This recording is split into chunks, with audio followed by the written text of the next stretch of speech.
We are on. Saludos y bienvenidos to everybody to the PGP podcast. Hey, everybody, Josh Salvar, proud principal of Memorial Pathway Academy in Garden Heights, Garden, USA, ready to rock and roll, learning from the high point of leadership. But we'll get into our superintendent roundtable number four. Number four, we've had three others. Great comments, great nuggets of knowledge. So if you aspire to that chair, come in and tune to our awesome panel that we have today. Thank you for being here. We know that one of the things in life is not guaranteed is time, and you're giving us some of your time, whether you're watching us live or you're watching us on the rebroadcast. Thank you very much. Muchas gracias por su tiempo. Thank you very much for our time. But most importantly, remember that we are part of the Fantastic Four podcast series. Starts every Super Saturday with Coach Sean Hurt, who deals with data. You know what? Those scores are starting to come in. Well, you're about to take your test. Then when they start coming in, call that guy. He will break every, doesn't matter what state, even though they all have different requirements. That's the cat for you. He'll break it down. He'll show you the targets and how to address them. Sean Hurt. At 10:30 Eastern Standard Time, Sheikah, Tammy Taylor, the Doctors. Doctors talk about culture. You know how they race their schools, 3-letter grades in 1 year. Hey, you got that in your area? Reach out to Tammy and to Sheikah. And we finish Super Saturday with El Jefe Principal Baruti Cafele at 11 o'clock a.m. And yours truly and Dr. Moreno, we are the close hitters on Sunday with the PGP podcast, the Fantastic Four. So please remember, like and share. If you did not like and share last week, go back and like and share it. If you didn't like and share the Super Saturday, go like and share it. It's about the algorithm because remember that this is free PD. And if you ask yourself for the first time, who are these two people? Hey, you know what? We got a lot of receipts, but we just let you combine here. Over 60 years of experience. Sí, estamos ruquitos. No más poquito, pero estamos ruquitos. So make sure that you join us. And if you ever want to be part of this show, we need you. This is not a niche show. We don't only interview one person or panels. We do it all. National speakers, national authors, teachers. Next week's show is going to be teacher roundtable, assistant principals, superintendents, all from the whole gamut. Bus drivers, cafeteria workers, receptionists. We interview everybody because they're all crucial members to this beautiful job that we do. So if you want to be part of it, please reach out to us, DM us, and we will find a show for you. Because if you're in Maine or you're in Florida, if you're in Alaska or you are in Hawaii or anywhere in the 48, we need your experience because we're all going through the same obstacles in life, the same issues, and we're only stronger together. Because remember that iron sharpens iron, and we need you. Hey, Moreno, I see that you are in H-Town. H-Town, talk to us. How you doing, Moreno? I'm doing great, Josh. I'm super excited. I'm home. My spiders are still on the walls. It's not Halloween. I get it, but that's just kind of how I roll. I just love my spiders on the walls and all of my animals up in the trees. It just kind of feels homey, you know? You just got to feel homey. So super excited, Josh, to be here with you and Superintendent Roundtable. Awesome. I'm super excited about this because, you know, I always kind of get some awesome, great nuggets from folks up in the high chair, right? So super excited to be here. And yeah, let's do this, Josh. All right. And it's time for that quick thought that I had because yesterday I missed Super Saturday. Why did I miss Super Saturday? What's tied into the Chinchilagua moment? Hey, Vega, you're the only one, Vega, that knows Chinchilagua. Anybody, I always mention Chinchilagua, Vega, and all the guests look at me, they're like, we don't have Chinchilagua in Iowa. We don't have Chinchilagua in New Jersey. Chinchilagua is a Mexican game, and Hondureños, right? You told me Hondureños, that was the video? Yeah. You line up, you have all your cousins outside and your abuelita, and then you yell, Chinchilagua y arriba, boy, and you jump on top of your cousin. Then you jump on top of your grandma. Then you jump on top of your tia Petra, and it becomes a human pyramid. And it's all fun and games, right, Vega? It's all fun and games until someone falls down and cracks their head open. Then your mom comes out with a coat hanger, starts hitting everybody. Why did you get hurt? You call 911. It's a big mess. All right. Well, yesterday I missed Super Saturday because I was part of our district's job fair, Hmm. and we're doing our job fair because things are happening, and in the surrounding area, as I always say in the last, I think, like 15 podcasts, we're broke. Education is broke, like financially. And there were a lot of people from a neighboring district. I won't mention names, obviously. We don't want to cast negative thoughts to anybody. And we had a lot of people because they had rift, reduction in force in the surrounding areas. And so you have people looking for jobs. It's not comfortable that you have a bachelor's, you have a master's, and you know what, your district last in first out kind of concept. That's what happens everywhere. University. I don't know about Iowa, Michigan, but in Texas, that's what happens. And they're looking for jobs, and it's uncomfortable because you have to take care of your family. You have to insurance for your family. Sure, you have a contract up until June, but you know what? Come July, ¿qué pasó? I got to take care of my babies, and all family first, always family first. Well, my thought here today is this: when you do go apply, there's just some traditional things that I don't know why we forget about those kind of things. So I don't know. I don't want to know. You could tell me if I'm wrong. All right. Please, A ver. let's use our 60 years of experience. But number one, when you go and you're applying now, not to include, not to if you're already riffed and they already told you you're gone. That's just a fact. All right. But if you're looking to move because you're not in the right fit, you're not the right school, you're not the right grade level, you don't agree with the philosophies of that campus, whatever it might be. Rule number one: make sure that you tell your current administrator that you're putting in for a transfer or that you're looking for other options. And yes, I know that's a can of worms. I know I hear, well, I don't want to get blackballed and stuff. It's worse that when they call me and they say, hey, Mari applied at my school. Did you know she was leaving? And then I say, she did.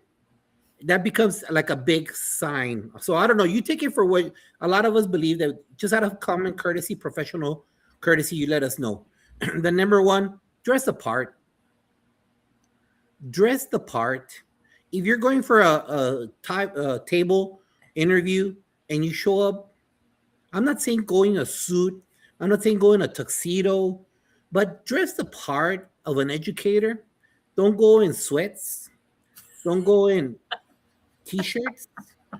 Am I being judgmental? Maybe. There's a dress code at MPA. I have a strict dress code. Maybe dress the part because what do we tell kids? First impressions, kids. So Yeah. why is that not good for us as adults? Know where you're applying. So it's kind of awkward if we're looking for positions and you, the candidate, comes and said, "Oh, who are you? Oh, this is my resume." Or you start talking and go, "Oh, well, what do you know about us?" Nothing. Do your homework, because the good thing about nowadays, every HR department, more often than not, already posts the job vacancies. They Mm-hmm. already post the job numbers, and that's you have to do your homework. If you tell kids do your homework, why would you not do your homework for a job that pays you over 60,000 in Texas, in the DFW area? I know that's not the same everywhere, but if you're applying, do your homework on what you're doing. Know where you're applying. Do your talents fit a newcomer center? Or if it's an IB school, do you have the ability to teach IB students or kids from Tanzania, Afghanistan, Bolivia that have no foundation in English? You got to know where you're applying to make sure that it's not like an awkward situation, and leave something behind or do a follow-up email. Because I know there it goes again. We're in the age of AI, right? But there's still a lot of us Jurassic people that like resumes. And if you don't carry a resume because you don't like paper, that's fine. Follow up with an email, or send an application, a resume via an email, because we give you our cards. Let us know that you really are interested in connecting with us. So these are the kind of 4 things that have always been on my mind. What do you think about Moreno? Am I wrong? Josh, warm ups, were they? I mean, come on. It's been what I've been out of the chair for about 2 years, and man, how things have changed in 2 years. I've heard of people bring their parents to an interview. It happened. It happened Saturday. Mom came to inquire about the jobs. Okay, I'll leave it at that. I mean, I'm Yes, just saying. I'm just yes, saying that yes. I don't know why or what happened after COVID because I know I was still a principal after COVID, 2 more years after COVID, but I don't know. There was some happening there. And you're right, Josh. You know what? It's all that whole AI world and everything is digital. But you know what? I'm going to tell people out there when you submit your resume or your application onto the portal of an ISD, you're amongst hundreds sometimes mixed in with all these different other titles and everything else. So it's hard for us to kind of find that math teacher or that science teacher amongst this large, not that we have lots of people applying, but still, it's always nice to kind of follow up. So, you know what, Josh, when you talk about, you know, bringing a resume in hand, you have to somehow stand out. You have to sell yourself. And so yeah, I mean, I'm sorry you went through that. I would have probably been dying. But yeah, just definitely dress the part. I mean, come on, people, we have to dress up. We have to kind of showcase and tell the people that you really want this job and come in sweats or a t-shirt. Come on. And and I'll give kudos to the young. I saw a lot of little pollitos, little young, either almost teachers or student teachers or early. You could tell that they're very young, right? Mm-hmm. A lot of them. It gave me Generation Alpha. I'm looking forward to you. They started out in a tie and so in suits, and I'm Mm. like, oh, I love it. Thank you very much. Pendulum, keep on swinging. Thank you very much, Pendulum. So keep an eye on that. Communicate with everybody. It's very important. Mhm. And like I said, I think 5 shows ago or 6 shows ago, hey, administrator, if they want to leave you, let them go. Yeah. Let them go. They don't want to be with you. Why are you playing silly games? I'm gonna keep you 2 weeks or until I find a new position. Let them go. Just let them go. If you have your systems in place, if you have everything in the process, you will be fine because you have the culture and procedures in place that your Mhm. scholars will always have that support system. If you have any other comments, please share them right now. And it's that time where we bring in our panel. Show number one, Superintendent, was show number 8. So go back there and see it. Show 57 and show number 92. And we are in show number 95, Superintendent Roundtable, with our awesome guests who are here from the Lone Star State of Texas. Texas, welcome, panel. Thank you for being here today. Dr. Mari Moreno, stick. Oh my goodness, I'm so excited. Superintendent Roundtable has always been one of my favorite shows just because, it's rare that we get to see and hear from superintendents and find out what is really kind of what we need to know for our future administrators that are coming down the pipeline, right? So I love this show because I know so many people that want to be either superintendents or they want to be principals and they don't know how. And so hearing from you guys is just amazing because I mean they get to hear from the people who actually do the hiring. So super glad to have you guys on the show today. Before we get started, guys, I think it's important for us to let everybody know who we are as educators. And so I'm going to start off with Rosie. Rosie, can you give the audience a brief background on the different roles you serve? Because it didn't take like overnight for you to go to superintendent. Like you didn't graduate from college and then became superintendent. There was a lot of work to get there. So all the different roles you served while in education, which one was your favorite and why? All right. Well, hello everyone, and thank you all for joining this afternoon. I know that Sundays are always those crazy in the middle kind of days where you're trying to do personal work and trying Mm-hmm. to get your mindset for the week. But thank you all for doing that. But nonetheless, yes, I'm Rosie Vega Barrio, and I'm the proud superintendent of Tornillo ISD. It's a small district, 600 kids in far east El Paso, Texas, and so it's a very unique area. I was born and raised there, So it's, full circle that, I'm now back as their superintendent. And so it truly is a huge, huge honor. But before getting to the superintendency, I started off as a teacher. I was a third grade teacher. I loved that role, especially the first year. I think the first year as a teacher is so amazing, right? Because you don't know nothing. So it's like really cool. It's like really cool because that's when you really have a lot of fun. And along the way, you start learning all these things and you're like second guessing yourself and stuff like that. And so, I always go back to that first year and say, where's that spark? Do I still have that spark, right? Regardless of the position I'm in. So I was a third grade teacher. Then I became a reading specialist. I was in the classroom, which was very interesting for a year and a half. And I guess they really liked my work. They tapped me on the shoulder and I became a reading specialist. And so after doing that as an instructional specialist, pre-K through 8th grade, it was just an amazing, amazing job too, because I learned a lot just with great people, people that I still have great connections. In education, as you all know, it's all about relationships. Mm-hmm. And so those are the people that will come in and out of your professional life throughout your years, it being in the profession.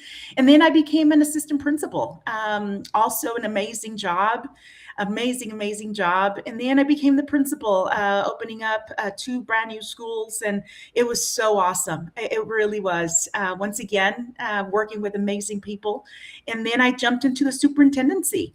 And wow. I took a very different road that a lot of my colleagues usually go into a central office. But I think that my board in Tornillo, they were ready for somebody who was going to come and stay. And so I think it was not my background. I don't think it was, well, of course it was, but not necessarily because I didn't have a central office experience, but they were looking for someone who was going to come in and stay. And so a lot of great things along the way. And your question was, somebody looking into this profession, how do we get there? You have to get your hands dirty. Yeah, we'll get to that question in a little bit. Okay, I thought you had asked that. That's coming up. That's coming up. Oh, okay. That's why Josh said, Rosie, you need to cut it. Because I can talk a lot. So your favorite position was third grade? Is that how I understood your story? No. Every single position has been awesome. I don't have my brain is all over the place. So every position that I've had has just been amazing. Yeah. So it's your favorite at the time, and then the new position comes in, and it becomes your favorite. So yes, awesome. And I'm glad to hear that you went from principal straight into the superintendency role, because I know there's a lot of people who've asked, do you have to go through, central office? And so in your situation, you didn't have to. So good to know, so that people know these different pathways to the superintendency role. Correct. Let's go with Dr. G. How are you, sir? Tell us a little bit about you, your background, where you from, what's going on? Well, I'm great, and thank you both for asking me to be on the show. Very excited to be here. And I started off as a teacher and coach 32 years ago. So I've been doing this for a while now. Wow. And so I started off in Hershey's, Bedford as a junior high school, and have moved up into the high school ranks coaching, and moved into went to Decatur. I've been, the song in Texas, I've been everywhere, man. I was a coach for 14 years and, teacher coach for 14 years. And I was everywhere, man, because I was trying to be an athletic director, head football coach, thought that was the path I was going to be on. And then when I was getting my master's degree, I was doing intern hours in San Antonio Taft High School, about 3,000 students. And I was walking with somebody that was subbing for one of our APs. And as I was getting my intern hours, and they're like, have you thought about what you want to do when you finish your degree? And I was like, well, I guess I'm just going to keep coaching and, become a head football coach. And they're like, well, for whatever it's worth, you've got a knack at this. And so like the wheels kind of started in my head. And from there, I moved into an assistant principal and coaching position. I went to work for a buddy of mine that put me in a dual role. So I was able to be an AP and just continue coaching. Nice. Because I wasn't real sure where I was going to head. I did that for 2 years, and then I moved into the straight AP role, and then 2 more years of that, and then went into high school principal of Comanche. And in a small town, when you're high school principal, you're also kind of like the assistant superintendent. A lot of things fall on you that when the superintendent says they fall on you. So I eventually assumed the role of assistant superintendent, and then I became superintendent in a small town in southeast Texas called Yorktown, so down by Victoria, and about 580 students.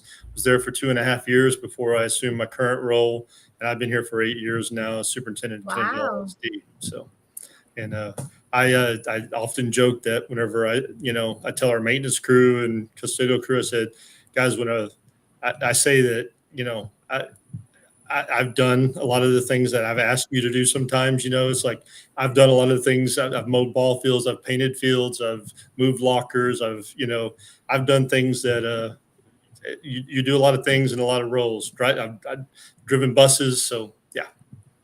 That's awesome. That's awesome, and I'm so glad that you kind of went up through the ranks, a different pathway than Rosie did.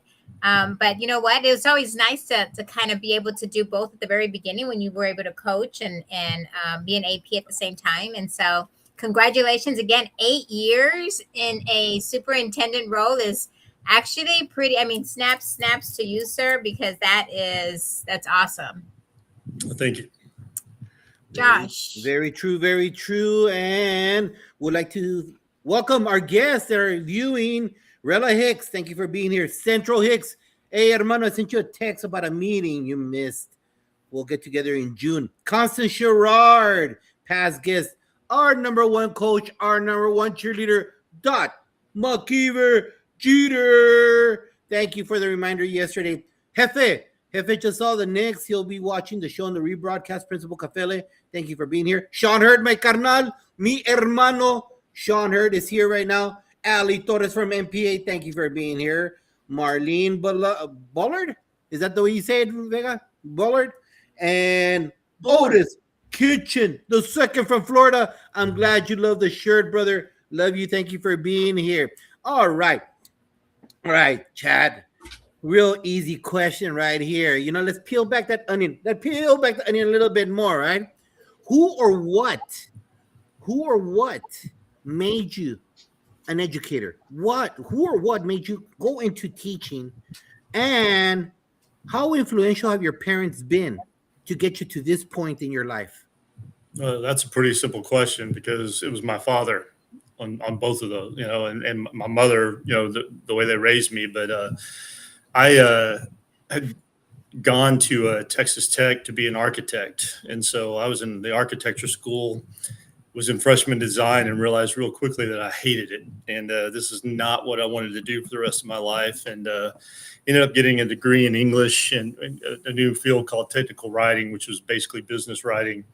And then graduated and was kind of like, well, what do I do now? And my father was like, well, son, you've been volunteer coaching with youth football. And he said, have you thought about teaching and coaching? And I was like, oh, Dad, I don't think so. And he's like, well, why not? And I'm like, they don't make enough money, and I was like, pretty brutally honest about it. That's all I'd heard about it. And he said, well, son, I think they do better than you think, and so I started researching and got into it, went back to post-baccalaureate at Texas Tech because at that time I wasn't in an education program, had to get my education hours, got those knocked out.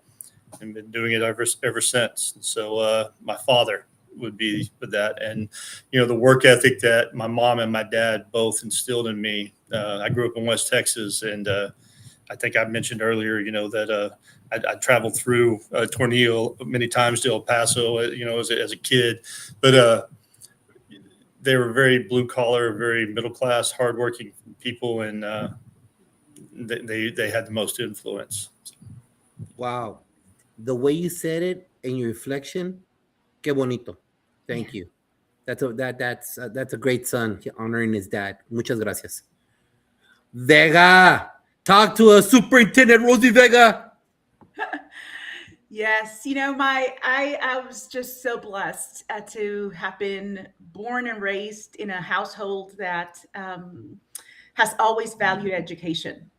And so, with five siblings, four out of the five are in education, teachers, educators, and my fifth one, she's a nurse, and we kept on telling her, "You need to become a nurse at a school district," because she was always in ER, and all that kind of stuff. And so she finally did after she retired from the hospital setting.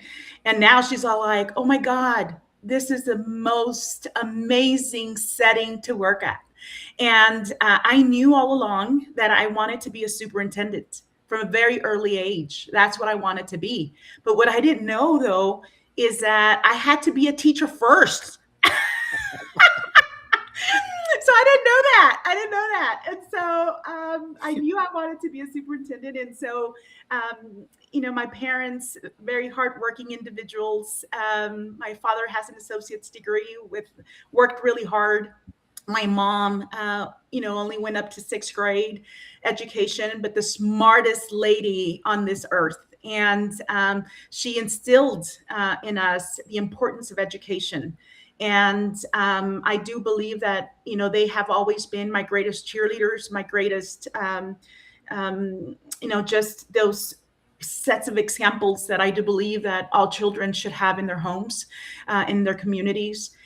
They have always been big on service. And so it was just logical for me to go into the world of education. I fell in love with it from day one.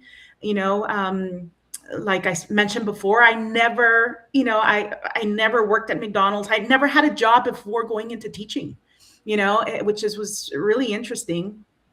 And, but I knew my focus was, I want to become an educator. And so I worked really hard to get to that point. And thanks to my parents who let me to find my purpose in my professional life, that really has gone into my personal life as well. And so it's been amazing journey. Thank you, Vega. And for the audience out there, I've had the honor of working with that young lady. We worked in the same theater pattern, and she has always been such a genuine person. What you see right here is what you always get with her. She never, as she ascended, she always maintained that beautiful personality, that spiritual person, that beautiful smile. Never changed. Never, because we've seen people change as they evolve into different titles. We'll leave it at that.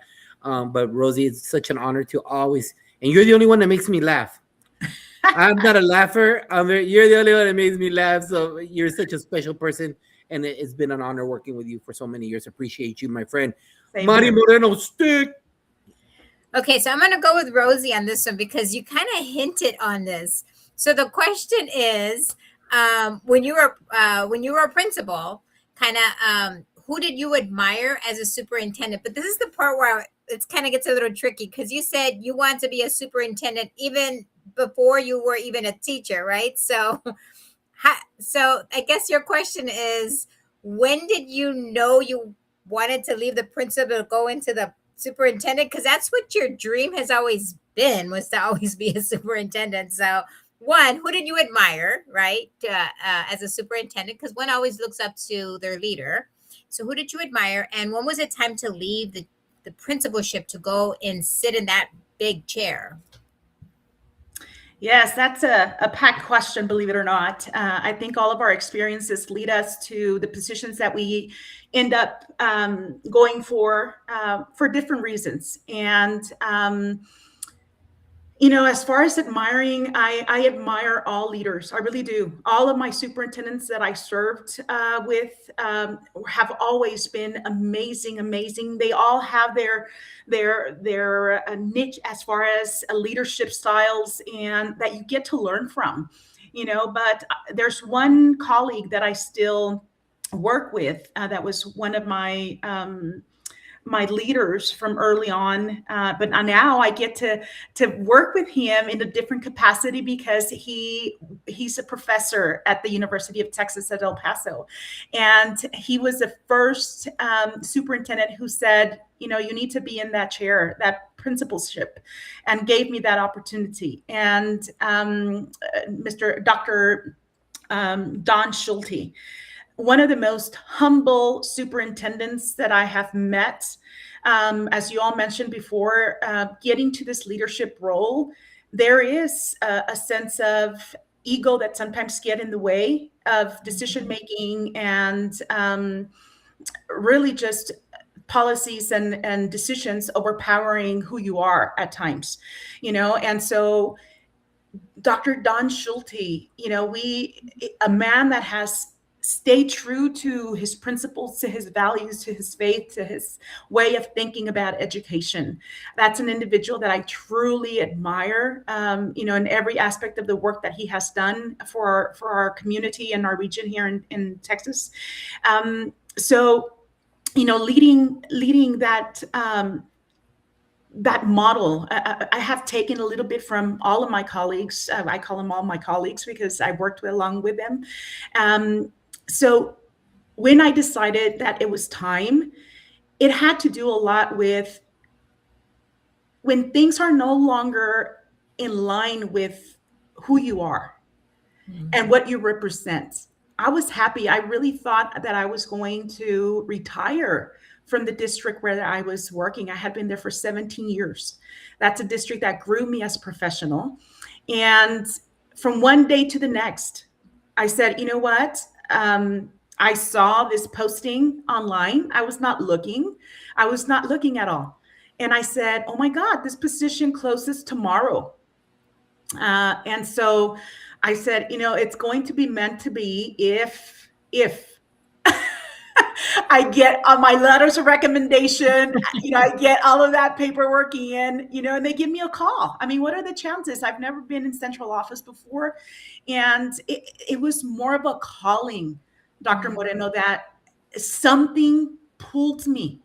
Something I can't explain. I can't explain till this day what that force was.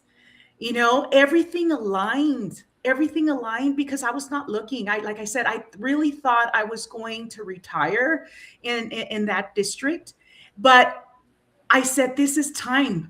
It's my time to go and move and help and stir, the pot somewhere else. And so I am so blessed that I was able to get everything in by midnight.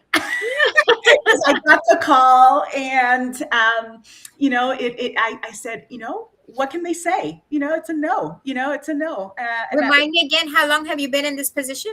8 years. Wow. 8 years. Yes, it's been 8 years. Something that it's very not common in yeah.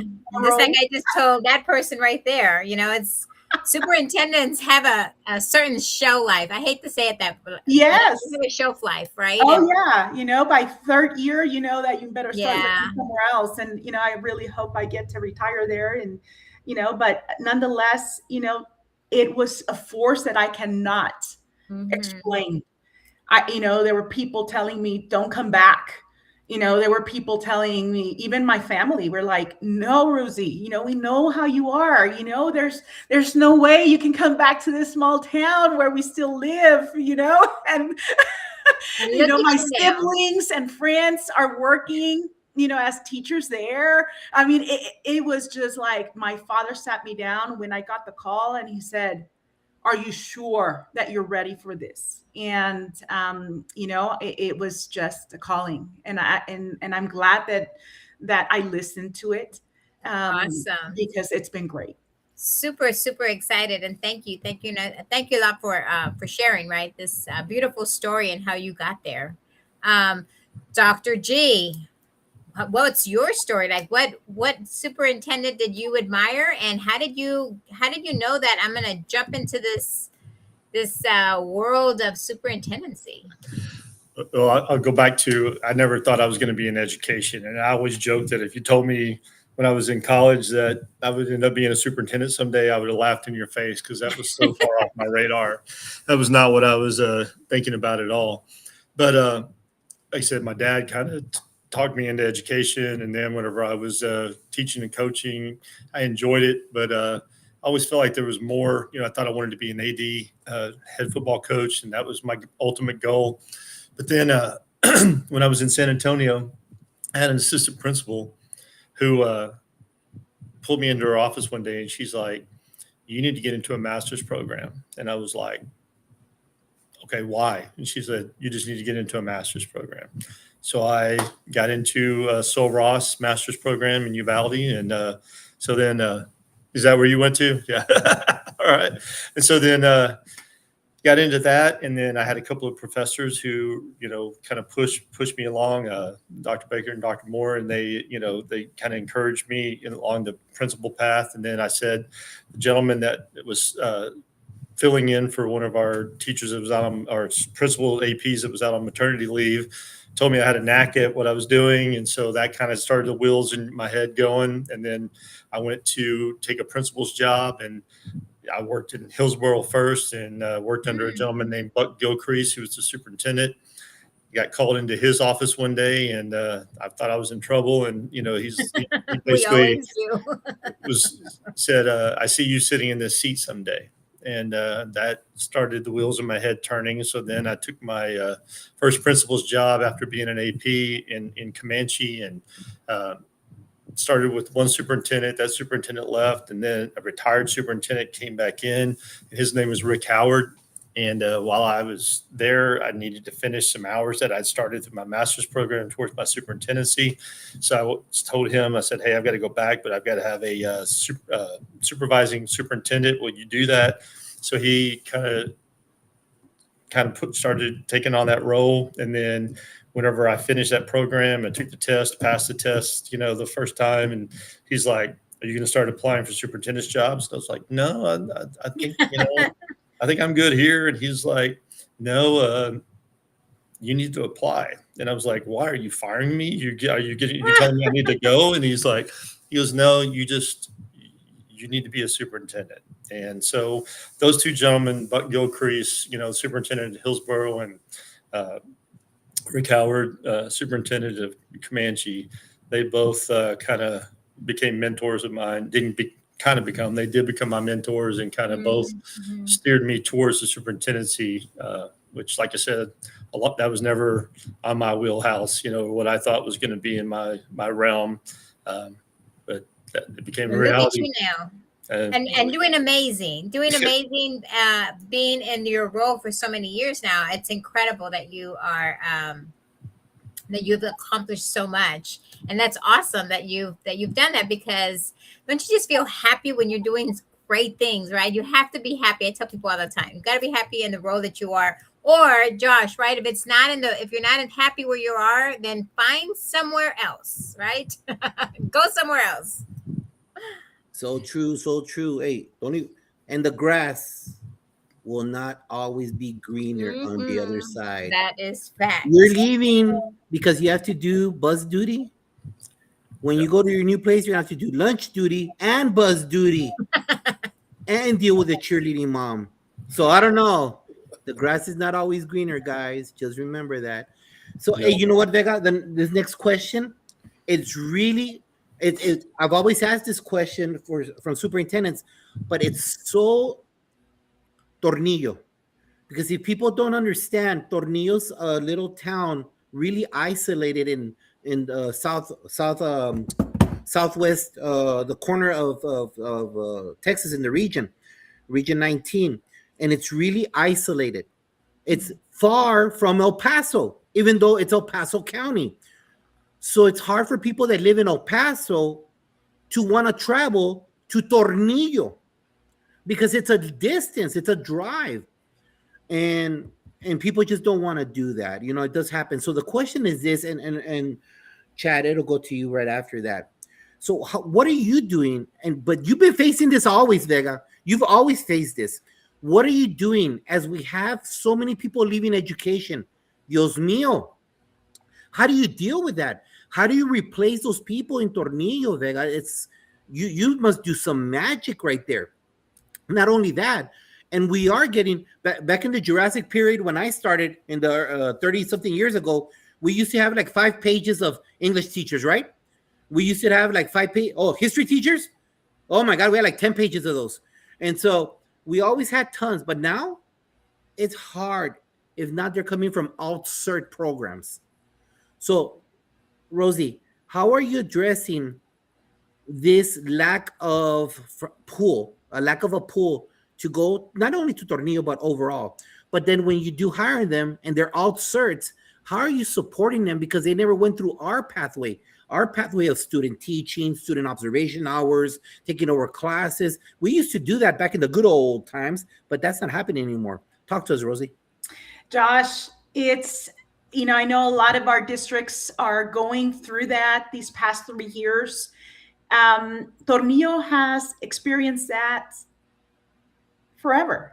In the history of Tornillo, we're so far removed from, our city, and so people need to travel into our district. So you want good talent.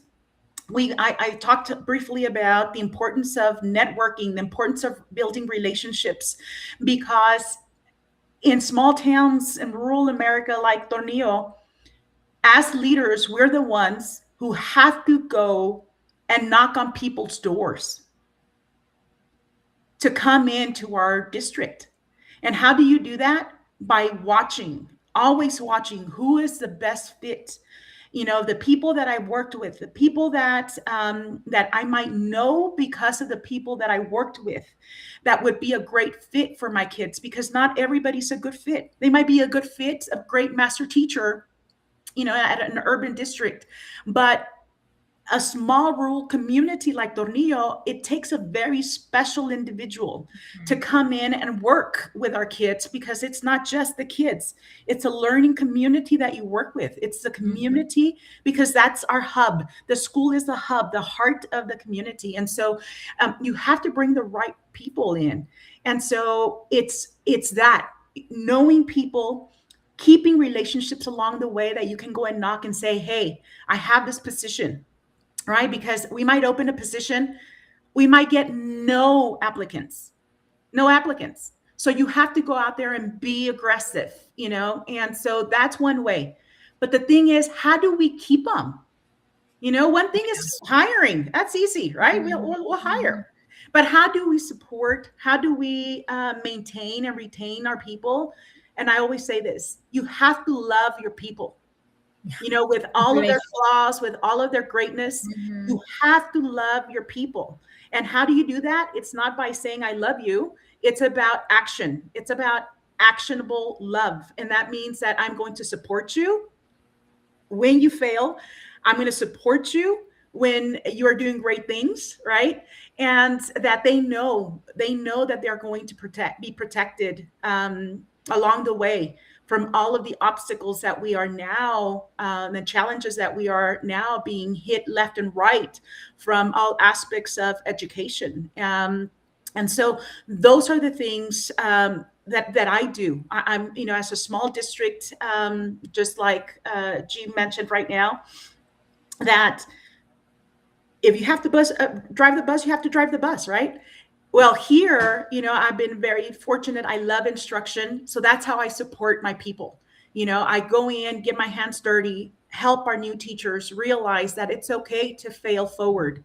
I just can't afford to have you be stuck on, well, I don't know, I'm new, or, not being coachable, and so meeting me halfway is half the job. And so just love your people. I that's the only thing that I say. I've been very blessed these 8 years.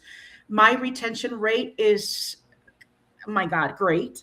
Really awesome. Unfortunately, right now, Josh mentioned about many of the districts going into a RIF. My board, unfortunately, had to go into an approval of a RIF this past month. And I always say, 4 positions are one too many. I've always used positive attrition. I'm always pushing my people to go and do something better. I cannot keep them. If people had kept me, I would not be where I'm at today. People were there pushing and saying, hey, I see something great in you. You need to go out and do something, or look at this position. So just like I support my people, I also try to push them to go and do something different. And so I worked really hard to, all of my hourly is mainly from in town, in town. So really the individuals that are coming from out are salaried employees like teachers and administrators. And so, that was just a strategy that people needed to own their district. And how do you have people to own their district is by having an investment in it, where you have, your tia being the bus driver, where you have your grandma being the cook, and seeing them in education. And so there's a lot of, that's a heavy question because you do so much to retain people and to attract people. But I can tell you this, it's about relationships, positive relationships that you make along the way. Beautiful, beautiful, Rosie. Appreciate that. Welcome to Dr. Edwin Garcia from New Jersey, future guest. I think in three weeks he'll be here. Marie Walters Heath, thank you for being here. My sister from South Carolina, Dr. Shika Houston, part of the Fantastic Four. I'll see you March 21st so we could break bread. Melissa Jones Chunu drove over 3.5 hours, Dr. Moreno, to come and break bread with me in North Dallas on Saturdays.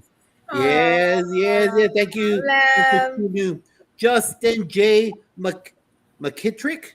Thank you. Sorry, the Hispanic comes out many times. Yes, it always comes out very time. Dr. G, what is it in your part of the world? How are you dealing with this? Well, you're kind of you're on the other half of the my part of the world, opposite ends of the metroplex. But we, we're one of the higher paying areas in the state, and so a shortage of teachers has not necessarily been an issue, except for following COVID, and we started having lots of retirees. We are surrounded by what I call the giants. So I've got Fort Worth to my northwest. I've got Arlington to my northeast and to my east. And then I've got Mansfield to my south.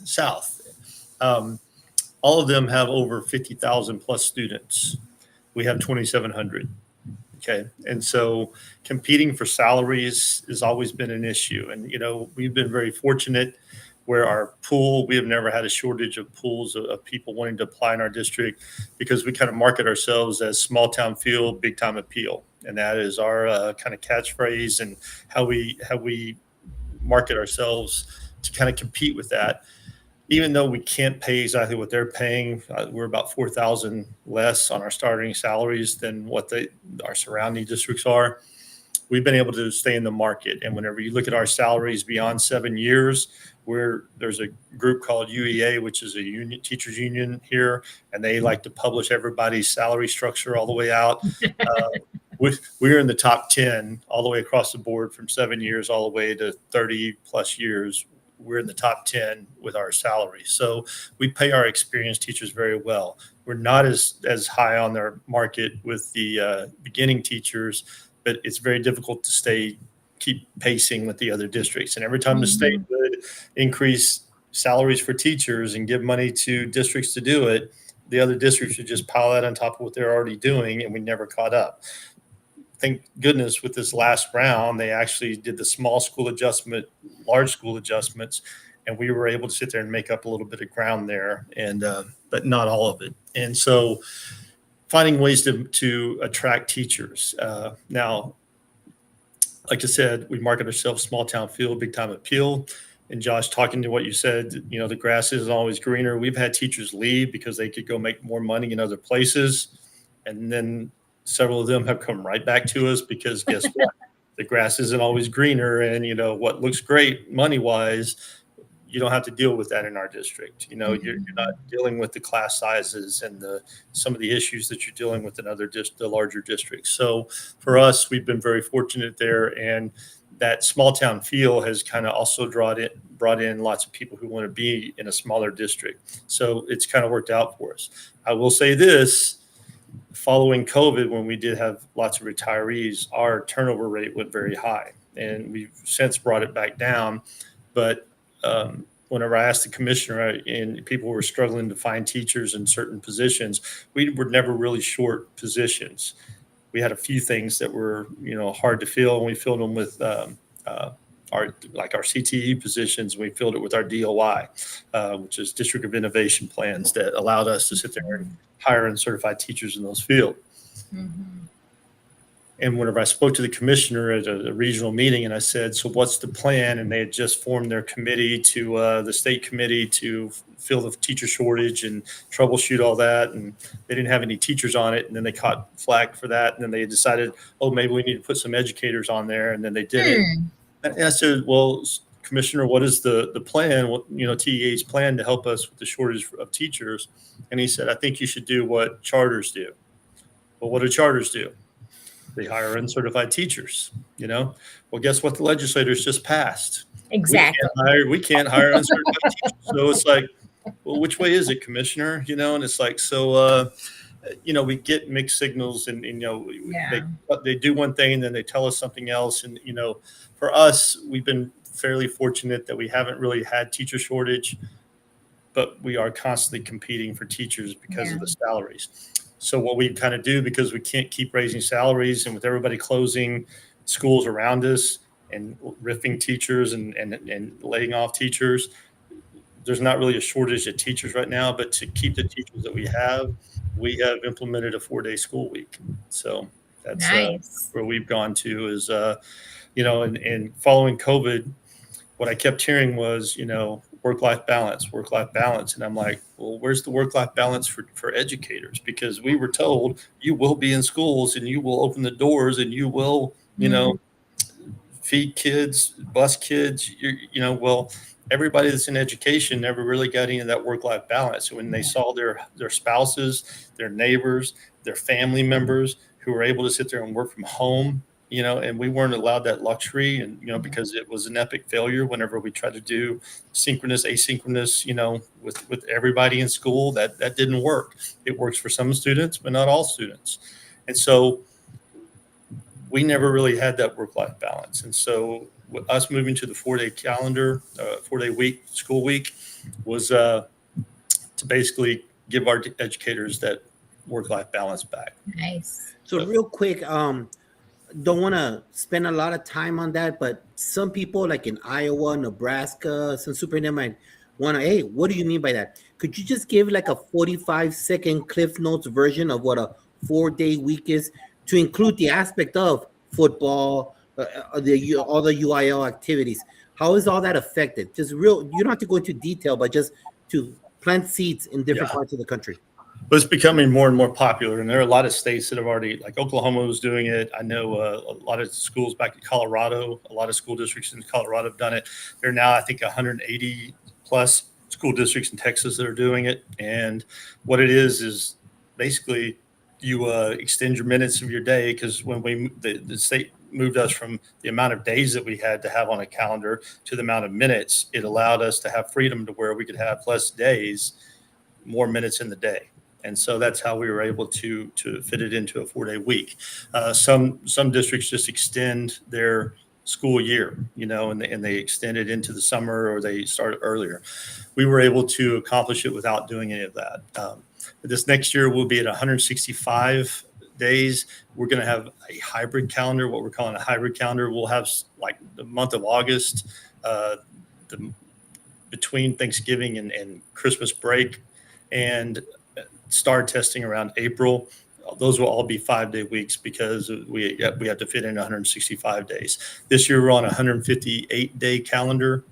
So our second semester has all been 4-day school weeks. The first Monday of every month is PD day.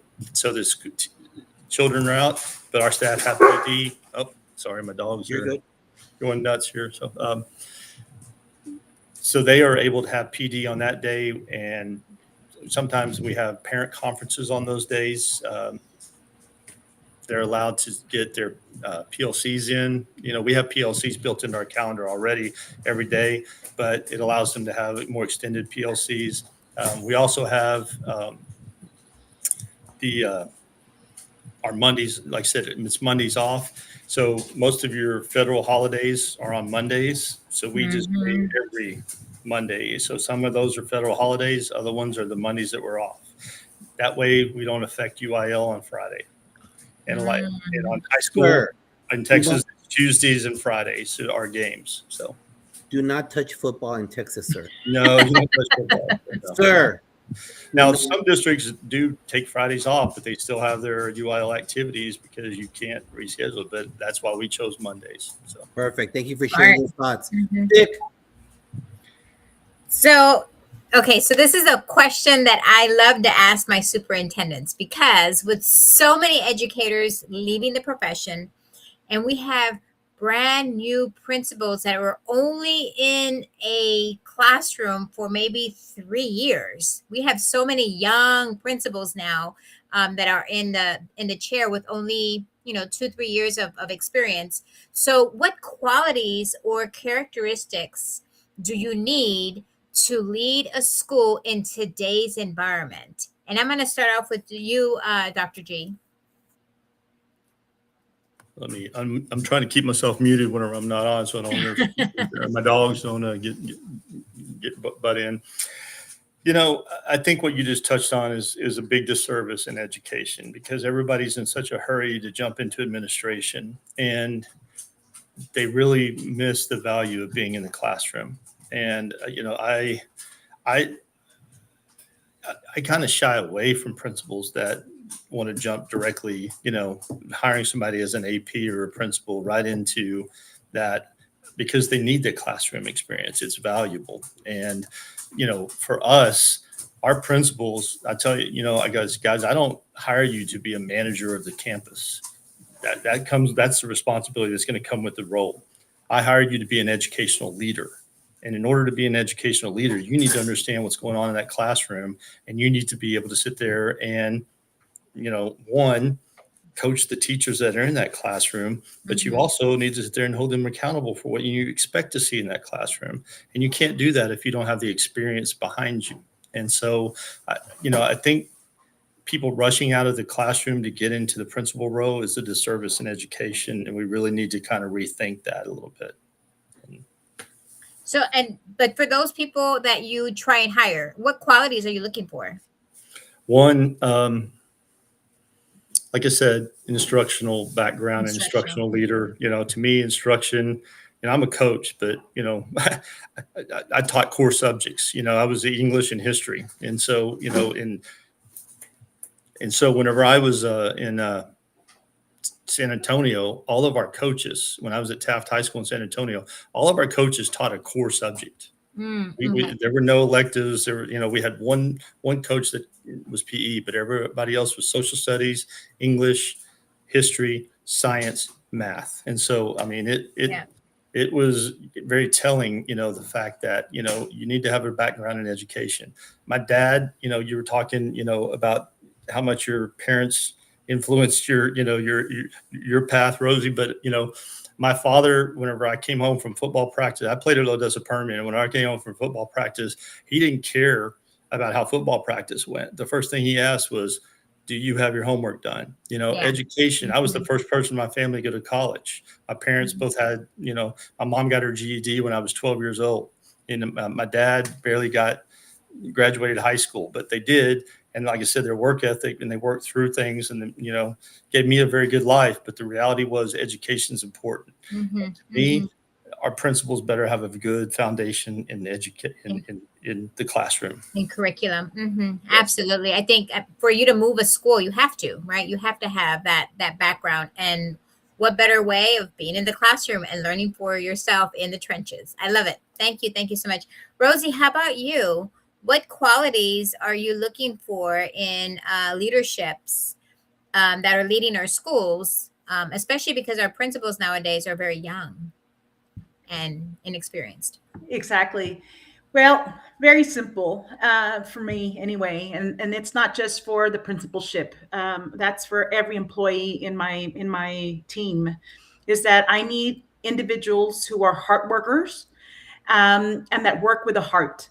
I think that those are very important qualities of an individual, especially serving in education. Because if you're teachable, I can teach you anything, right? And anything if you're willing to learn. But I cannot teach, like Dr. G's mentioned right now, the willingness to go in and have that understanding that you have to be an instructional leader, right? Mhm. Yeah, Mhm. all of us, we can have, as the leaders, yeah, we can manage people, we can manage buildings, we can manage bus routes, we can do scheduling, that's okay. But this day and age, when things are moving so rapidly with, Mhm. you know, just the different aspects of teaching and learning with AI, and we have to keep up, just being new, being that learner that says, Mhm. I can't be doing the same thing that I was doing a year ago. And so am I able to be moldable and teachable to Mhm. where and put in the time myself? Don't be waiting for the superintendent, don't be waiting for TA to tell you, oh, this is the course that you need to take. I'm looking for individuals who are self-driven, who are always learning, who are always willing Mhm. to invest in themselves, so that Mhm. that investment then trickles into the people they're leading, and therefore it trickles into student outcomes, positive student outcomes. And so that's what I Awesome. look for.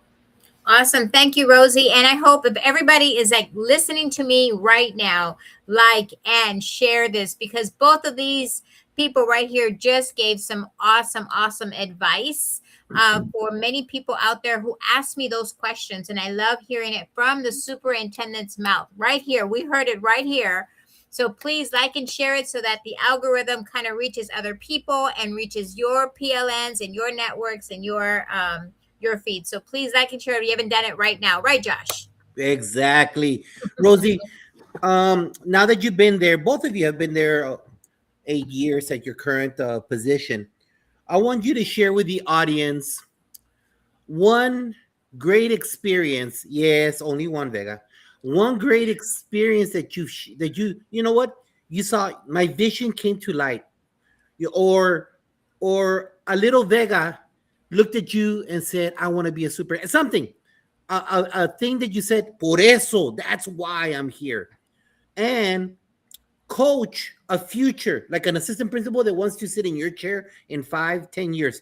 Let him know, hey, you know what? I tried this. Don't try it because I learned from this obstacle. I made the wrong decisions.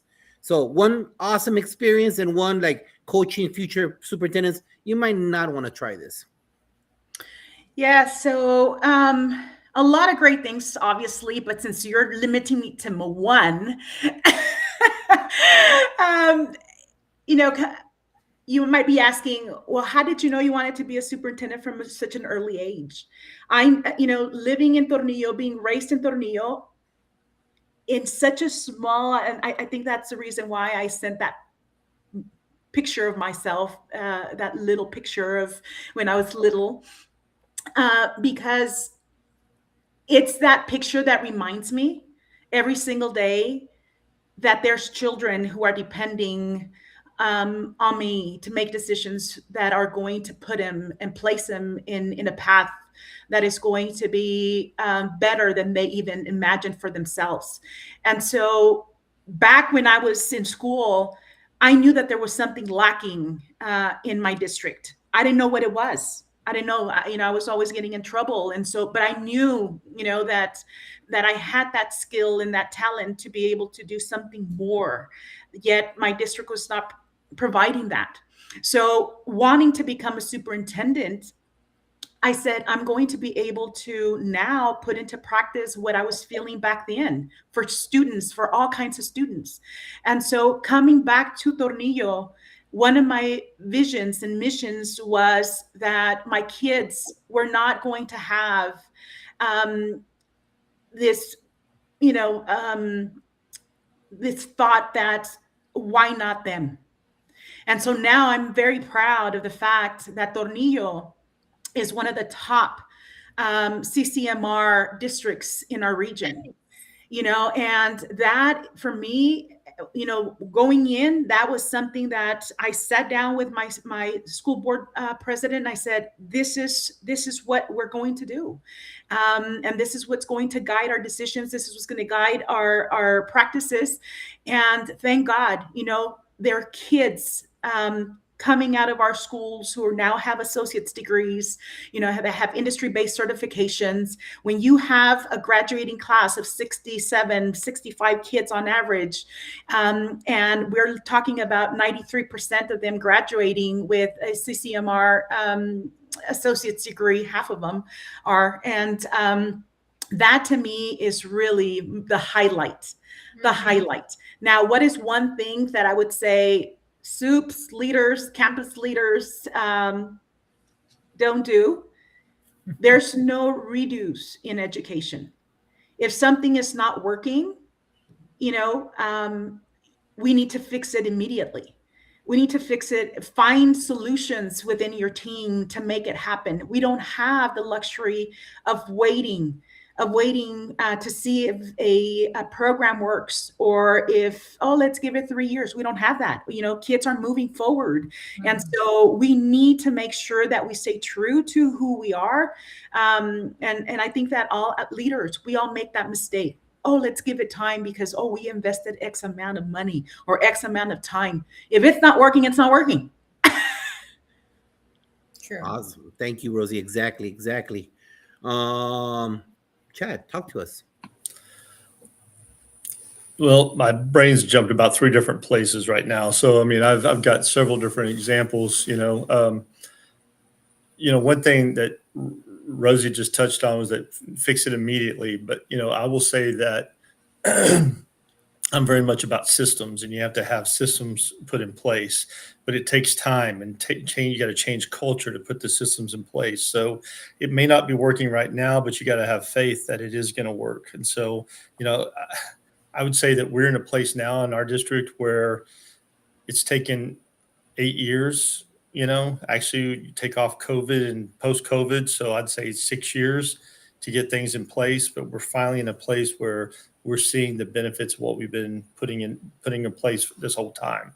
And it's really starting to show dividends. But that's not the thing that I'm proud of that, but the thing I'm most proud of, excuse me, and I apologize, my voice is kind of gone. Whenever I came into the district, our our graduation rate was not where it needed to be. And our dropout rate was far higher than it should be for a size school district that we were. And we were running about 90% graduation, 89, 90% graduation, and 10, 11% dropout rate's not good. And so for me, how do we fix that? And this is one of those fix it immediately. And every district I've been in before as a AP principal and then a superintendent, I had you could call it an alternative high school, but it wasn't like for discipline. It wasn't a DAP. It was, how do we get these kids graduated, that aren't going to graduate and we're at risk of dropping out. And so the typical high school setting is not ideal for every student. And, we butt our heads against the wall, and you got a lot of educators and a lot of people in our society that want to butt their heads against the wall thinking that one model fits all kids, and it doesn't. And so you got to find ways to sit there and reach the kids. So, I had to, brought people into it kicking and screaming that weren't ready to move into this, but we created what I call the Wildcat Success Center. And so our whole district is called the Wildcats. And so we created this small little building, and it's still in existence today. And over the last 8 years, we've graduated over 100 kids that would not have graduated had it not been for that Wildcat Success Center. So that's what I'm most proud of. Now mistakes along the way. Yeah, I've made a few,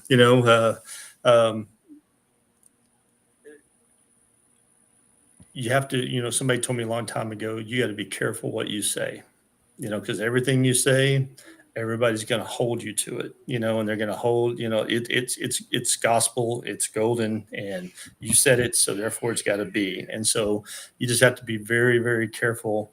And I probably said some things along the way that I probably shouldn't have said, and so, that would probably be the mistakes that I would take back if I could. So there we go. Got it. Thank you. That's a great, I appreciate you doing that special center for those kiddos to raise your graduation rate. That's part of the campus that I'm at.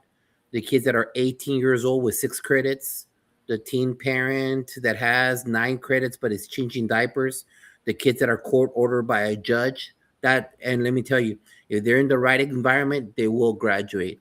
If they have the right people that will groom them in a positive way and get rid of the old factory style model of thinking, they will be tasting what other kids do because they're used to the negative side of academia.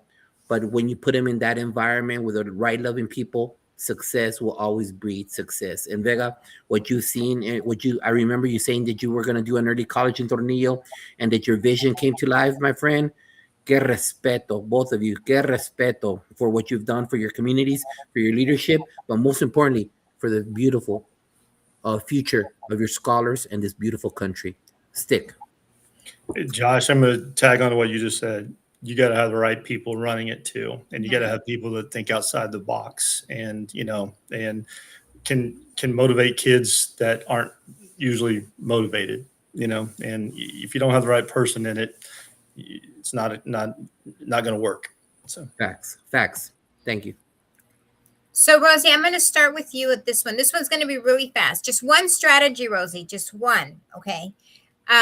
What positive strategy have you seen implemented to help bond with your parents inside your school? So parents, it's always tricky, but you're in a small district. So, sometimes you may do something very different or kind of outside of the box. So what is something that you can just suggest out there to really encourage and implement a stronger bond between school and parents? Yes, that's one of the areas that as educational leaders, we struggle a lot. Having that parent engagement that we would like.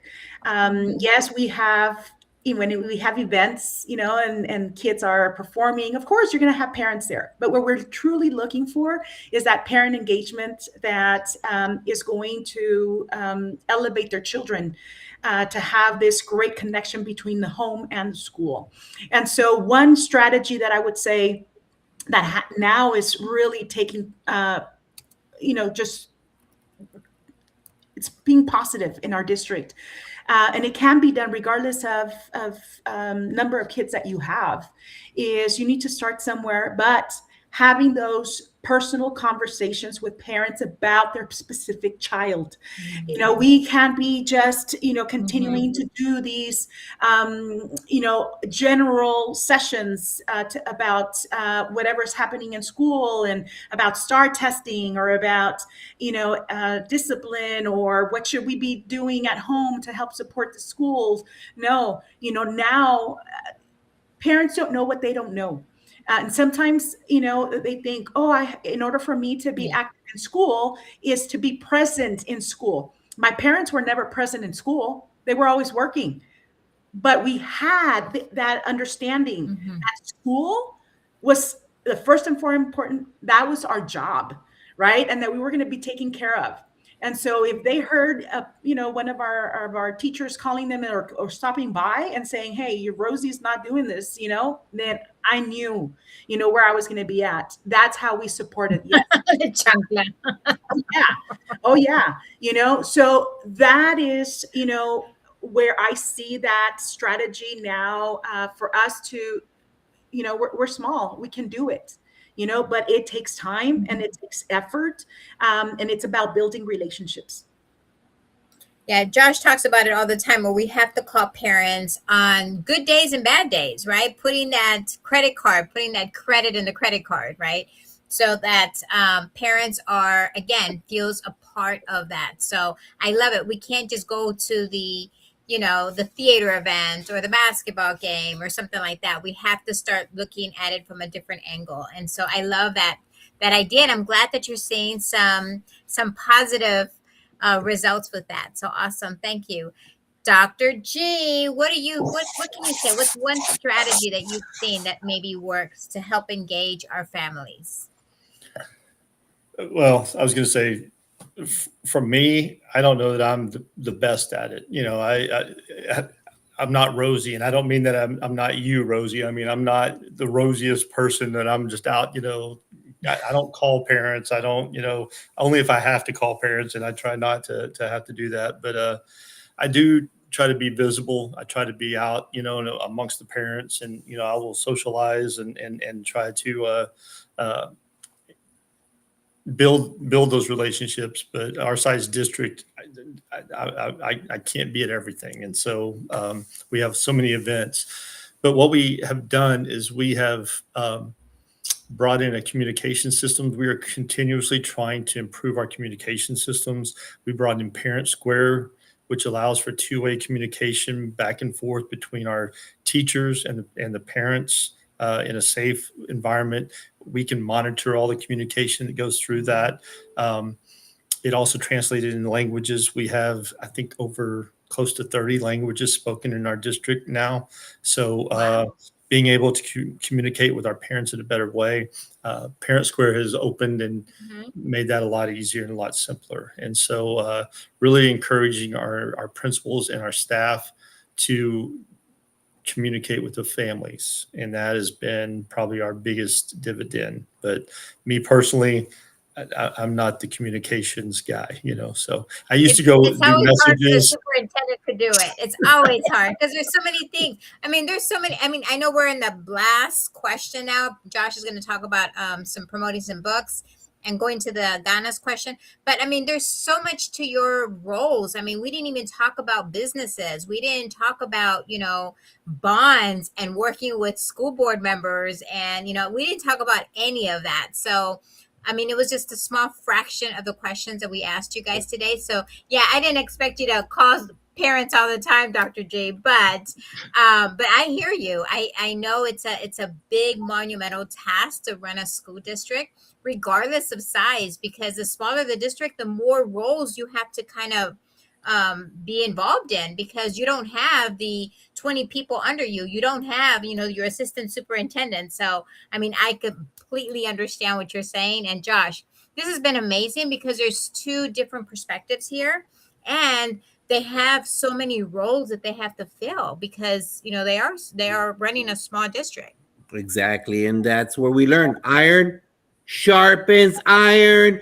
And part of that is time to promote certain books in the PGP podcast. Our future guest, Superintendent Glenn Robbins from New Jersey. Mira, Vega, look at it. We love reading these books, right, Vega? We love these guys. Educators, hey, authors out there, write more of these books. 2 books, in the chaos, the Stoics and leadership. We all need it. That testing and that stuff, the nonsense of March and April is coming. Yes. You know what I'm talking about? Hey, Iowa, you know what I'm talking about? It happens across the United States. Maine, don't act like nothing happens there. In April, the nonsense starts with our kiddos. And the other book, I Won't Back Down. In education, there's always this little dark cloud that we don't talk about where people put barriers for you. They blackball you. You can't move up into positions. And he ties in education to music stars who were told they would never be successful. They told this guy he sucks, he's horrible, Jimi Hendrix. They told this guy, Tom Petty, you're horrible with that album. Hey, you know what? Don't ever let someone's words put you down. You will move ahead. I myself am part of the Fundamental 5, right? They got Fundamental 5, Sean Kane. And right now, after post-COVID, a great way to train your teachers. Fundamental 5, that is the framework that we use for our EB students and our non-traditional students at MPA. I highly recommend it. And yours truly, I'm in 2 books. An EB student from Juarez. Check that out. Barbara Bray, Grow Your Why, 23 students, 23 stories by 23 educators. Yours truly, writing about Socorro High School and MPA, and more than just principals, 15 principals from across the United States. Yours truly in there also. Check it out. Past guests have been on here talking about these books. Dr. G, do you have anything out there you'd like to tell the audience that you're involved with? I'm not on any like major social media sites. I don't have my own handle and all that stuff. I'm a pretty boring guy, honestly. So, no, if you're running a district for 8 years and you survived, you're not boring, brother. You're a great leader. Vega, you got anything out there, or you just stuck with all that PhD paperwork? No, I'm glad you're promoting books because everybody asks, what's the one book or what's that favorite book that you have that is going to that's helping you keep moving forward. I always go back to some of the oldie but goodie ones. For example, I have this figure of a ceramic pig head in my office. And you might say, well, why, right? People walk into my office like, why in the world would you have a pig, right? But anyway, this right here is a must read. It's an oldie but goodie. Never Wrestle with a Pig. Every leader in your organization, and that includes teachers, that includes bus drivers, we have to get back to basics. Don't take things personal, right? I enjoy conflict. I think there's only a handful of individuals in this world that were born with this thing that I love conflict, because I think that's where great things happen. When you come to the table and you're discussing, as long as you are not moving or leaving that room with your heart being broken or feelings hurt, right? They have to be productive discussions, and never wrestling with a pig is awesome. Just be ready to enjoy to get dirty rather than just walking out being upset because you got dirty. And so it's a great book to do that.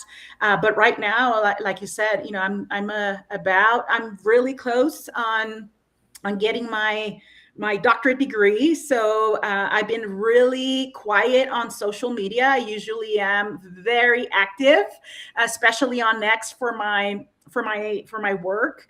But yeah, my time is precious right now, and I can't get on as much as I am, but please follow me. Please follow me, rvegab _ TISD. And so it's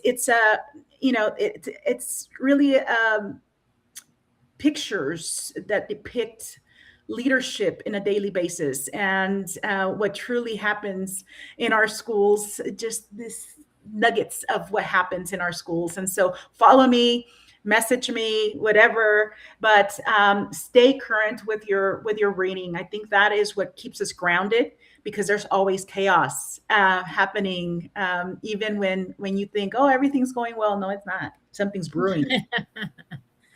Yo estoy esperando a decir la doctora Vega.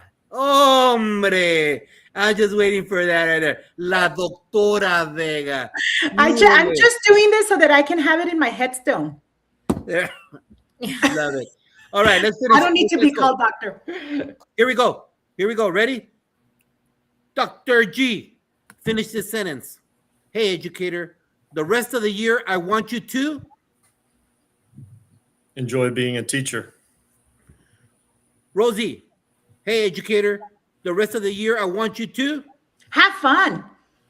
Have fun. All right, here we go. Lightning round. Vega, lightning round, okay? Quick answers, Vega, all right? Dr. G, quick answers, sir, all right? I got it's not War and Peace. It's not Tolstoy. We're not doing that stuff. It's quick. This is a PGP podcast for ganas. We have pure ganas, and that is the only word that unites all Hispanics. We're not a monolith, because you know what? We eat different food. We speak at different tones. Our words in Mexican Spanish means totally different than Boricua Spanish. We're totally different, but one word unites us all as one community. Ganas. That's where a grandma yells at her little the grandchild. Échale ganas, mija, when she's playing the mariachi. Or you got that dad, échale ganas, mijo, when he's playing soccer. It doesn't matter. It's a universal word. So here we go. We're going to start off with you, Dr. G. Remember, here we go. Give advice to a new teacher. Be yourself. Don't try to be something you're not. Kids will see right through it. Read a note, an email, a text from a parent, a colleague, or student that inspired you with their words. I've had several reach out to me on Facebook Messenger, which I wasn't expecting. I had one a couple of years back, right after the pandemic. She wanted to thank me and how inspirational I was as her economics teacher. That was been a while. So, yeah. Send some flowers to an active colleague who inspires you. Name and title. Dr. Georgianne Warnock, Superintendent of Terrell. Name one person the audience should follow on social media. What's your handle? I don't follow people on social media. So. You're fine. That's good. There's that niche. There's still that niche out there. Don't worry about it. When you were in elementary, what luxury item did you want to purchase? A mongoose bicycle that cost $200 that my parents didn't have the money for, and I had to work all summer to help pay half of it for. So I forgot about the mongoose bicycle. All right. What was the first live concert you saw, and why did you go see that group or that person? God, you're gonna make me be old here. So it's Foreigner 4 with Bryan Adams. Not because I liked Foreigner 4 so much, but Bryan Adams was a dude, So yeah. Agreed. Which books changed your life? Who's the author? I was gonna say sound cliche, but the Bible. So. What is your favorite sci-fi movie or sci-fi TV show? Expedition Bigfoot. How can the people get a hold of you to learn about increasing graduation rate, about 4-day week, about everything that you do for 8 years in the same district? Let us know. I'm LinkedIn under Chad G and on Facebook under Chad G. Like I said, pretty simple. So love it. And that's how I connected with him. And don't ignore me, superintendents. You guys are so hard to get a hold of. Right, Marty? Our superintendents hard to get. I can get a hold of everybody else, but you guys just don't answer those messages. Some people have a lot of insulation around them, So. Yeah. Oh, that's true too. I gotta talk to my communication advisor. It's a podcast. You're good. Okay, don't worry about it. We're good. I love it. Here we go. Vega. Real quick, Vega. Okay. That's why you're laughing, Vega, right? I can't do this stuff. Vega, leave me alone. I need to focus. I'm hosting the show right now, right? Vega, real quick, eh? All right, Vega, here we go. Give advice to a new teacher. Be teachable. Read a note, an email, a text from a parent, a colleague, or student that inspired you with their words. This weekend, I was at a memorial service for a colleague, and I had one of my aides from a different school who came in, and she was crying, and I thought it was because of the memorial. And she's like, "I saw you, and I just had to come in and thank you. I'm now a teacher, and thanks to you for pushing me. It's changed my life." Send some flowers to an active colleague who inspires you. Name and title. Oh my God, I have a lot, but today I would love to be able to send flowers to Coach Azeneth Vega. She is my elementary PE teacher. An individual walks in with a smile, walks out with a smile. Every survey that we send out every year, that is the one teacher and the one subject matter that unanimously every year kids say, that's who we want to go see.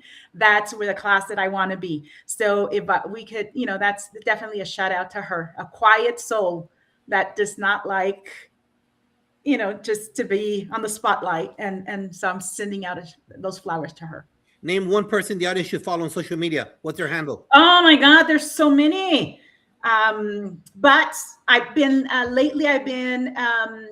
Kevin DeShasso.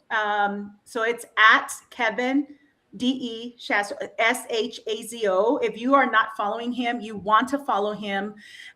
He keeps it real. You know, he's a motivational speaker and author, and you need to have him on your show, Josh. Got it. When you were in elementary, which luxury item did you want to purchase? I was a big old tomboy, so I really wanted this dirt bike that all of my male friends had. And my mom's like, no, you know, and then my father on that Saturday, he brought me a darn unicycle, you know, and I'm like, what the heck, you know? And he's like, if you can ride that, I'll get you a dirt bike, you know? But I was like, what the heck? So if I had the money back then, I would have bought my darn dirt bike. But thank God my mom for Christmas got me one. What was the first live concert you saw, Vega? Oh my God, it was Vicente Fernandez. Hombre. Yes, it was Vicente Fernandez, of course. Welcome to the PGP podcast right there. That's right. Which book changed your life? Who's the author? Well, changing my life. I don't know about changing my life, but one of my favorite, well, I just mentioned it, Never Wrestle with a Pig. What is your favorite sci-fi movie or sci-fi TV show? Oh, E.T. for sure. How can the people get a hold of Rosie Vega Future, Doctora? RVegaB_TISD on X. Message me. Thank you, panel, for being here. Thank you, everybody out there. And this is what we need. This is the type of conversations that we all need to come together, just like a football coach will say, huddle every Sunday, part of the Fantastic Four, Saturday and Sunday, to make sure that we learn from each other. Because you know what? We're all going through the same issues. We're all facing it. It doesn't matter what state. And you know what? This is what connects us. Everyone always besmirches this. Everyone always puts it down. It's not. I was able to connect with Dr. G using this kind of stuff. And he brought his knowledge to Maine, to Zimbabwe, to Tanzania, because we have fans from all over the world. So this thing connected us and connected the whole world. You're not alone, educator. You choose to be alone. So it's time to spread that knowledge that you have, because we have all of these absurd people. We have this exodus of educators going on, and we are broke. The days of us sending 5 people to Las Vegas to a conference are over. They're done. We cannot say, and they get to choose their own room. You're not supposed to house them together. No, there's no money for none of that anymore. But this, you could reach out to Edutopia, Education Week. You have all these podcasts, just like Jeff Linden. He's on the show right now. We had him in the past. He has a great podcast. And also Michael Duron was on the show today, checking it out. And this is how we learn. Iron sharpens iron. You've had superintendents telling you their experiences. You can't go wrong with that. You know what? Because it's not Marzano. It's not Sir Giovanni. Those were people that wrote books. These 2 individuals have been living it for 8 years. That is what we call street cred, and you got it for free. So don't forget to be part of this conversation. Like and share the show, and join us next week for our teacher roundtable number 6. Join us. Panel, say good night. Good night. Thank you for having us. Thank you very much. So much. Don't hang up. Don't forget to like and share.